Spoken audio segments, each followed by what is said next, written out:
sayı nəyə bərabər? Dedik ki, transkripsiya prosesində həm DNT, həm də RNT iştirak edir. Amma transkripsiya prosesində yalnız və yalnız RNT iştirak edir.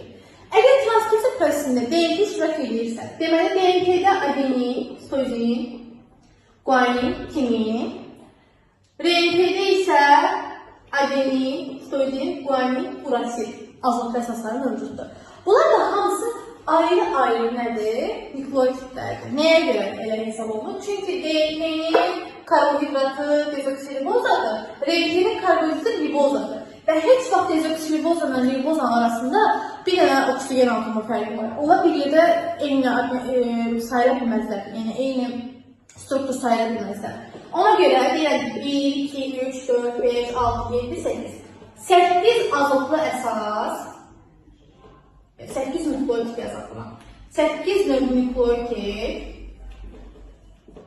və nə qədər azotlu əsas? Bax, adenin burada var, burada da var. Deməli, bir dənə azotlu əsas adenin. Sitozin burada var, burada da var. Deməli, ikinci sitozindir. Guanin burada var, burada da var. Deməli, üçüncü guanindir. Timin burada var, burada yoxdur. Dördüncü timindir. Bir də burada urasil var. RNT-də var, DNT-də yoxdur. 5 dənə. Deməli, 5 növdə nə oldu? Azotlu əsas. Və gələk suyun sintezinə. Transkripsiya prosesində sintez olunan suyun mol miqdarı 3n-1 düsturuyla hesablanır. Burada n nəyi ifadə edir? N transkripsiya ötürdüyü amin turşuların sayıdır. Məsələn, 10 dənə amin turşu əgər transkripsiya prosesindən köçürülürsə, 10 amin turşu yəni n-ə bərabərdir. Qoyuram yerinə cavab 29 mol. Deməli, nə əmələ gəlir? Su əmələ gəlir.